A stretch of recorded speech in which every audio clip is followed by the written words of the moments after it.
Sometimes it's just nice to play around with map styles. So let's take a look at how you can do the kind of thing on screen. If I turn the world map layer off that I have on, I'm going to add a fresh one. You can add any layer you like. Just for demonstration purposes, I'm going to go to the bottom of QGIS to the coordinate box, delete the numbers, type world in lowercase and hit enter, just to give me a world map layer. And I'll now zoom to the layer. So instead of representing things as they are, you can use all sorts of different styles. So let's take a look. I'll double click the world map layer. I'm on symbology. I click simple fill because I'm going to change the fill style. I'm going to change that to a point pattern fill. I'll move this over a bit so we can see. And if I hit apply, it looks crazy, ugly, no use. So here's what we'll do. The alignment here will change align pattern to map extent. I'll hit apply. It's a bit better, but it's still not good. I'm using version 3.4 of QGIS here. So as long as you're using a modern version, you should be fine. Some of the options, if you're using older versions, might look a bit different.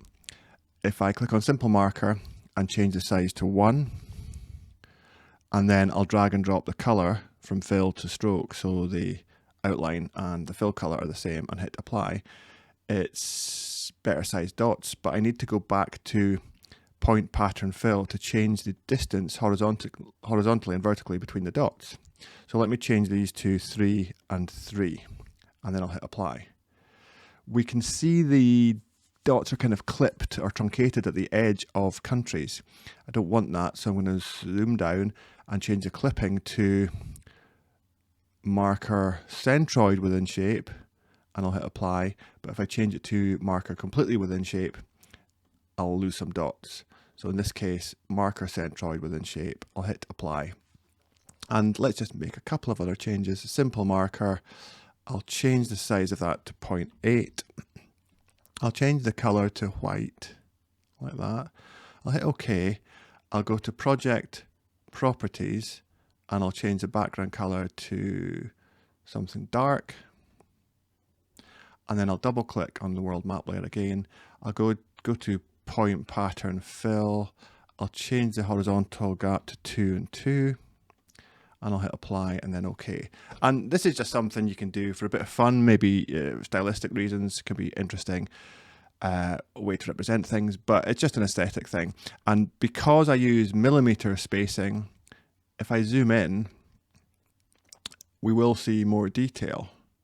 So it can be quite a nice method. If I had, let's go back to the world map layer symbology, if I had in the point pattern fill section, if I had used meters at scale, for example, then if I had specified 50,000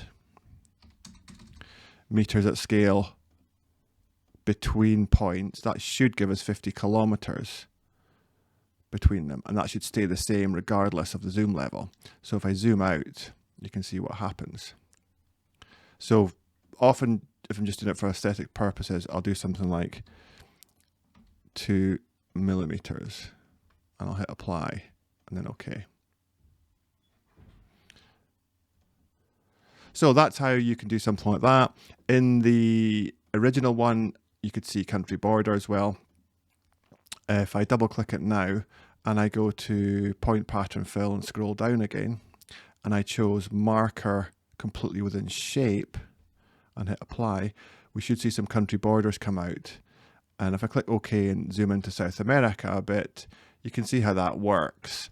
It's a case of playing around with things. In this case, I just wanted to show the world as a series of dots. So I'm going to choose marker centroid within shape, apply, OK. And there we go. So that's how you can make a dotty world in a few clicks.